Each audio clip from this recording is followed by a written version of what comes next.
че общо взето мога да постигна това, което искам. Нали, лимита, който имам е лимита, който сам си поставям. Аз бих казал, че до голяма степен е средата.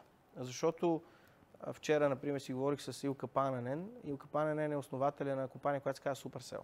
Те правят игрите Clash of Clans и така нататък.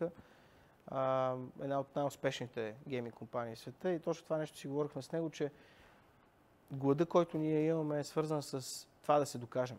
И в неговия случай човек е в Финландия, има състояние от над 3 милиарда лично, но той всъщност винаги намира с нещо, което иска да се сравни. И в неговия случай е защо Европа не може да прави компания, които прави нали, Силициевата долина.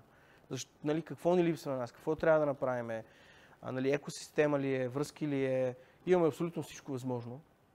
И по същия начин при мен винаги е било въпроса, нали, това нещо дойде с годините в Талирик, в които нали, показахме, че може да се състезаваме на световния пазар. Защо ние да нямаме компании, които струват 1, 5, 10, 100 милиарда?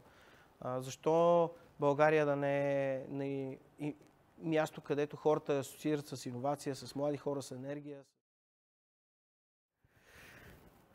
Как го съобщих на майка ми, и обаче си казах, тук имам ти кажа нещо, има нали, инвеститори, които нали, оценяват нашата компания 1 милиард долара.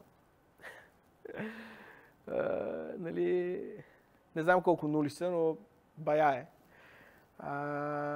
И така, предполагам, че ще излезат новини скоро, да знаеш, и нищо не се променя. Целта е същата. Същия човек съм. Просто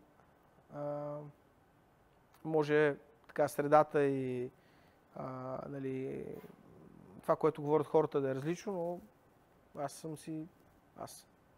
Всеки един момент.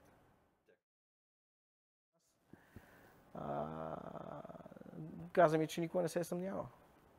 Което беше... Аз винаги съм се съмнявал.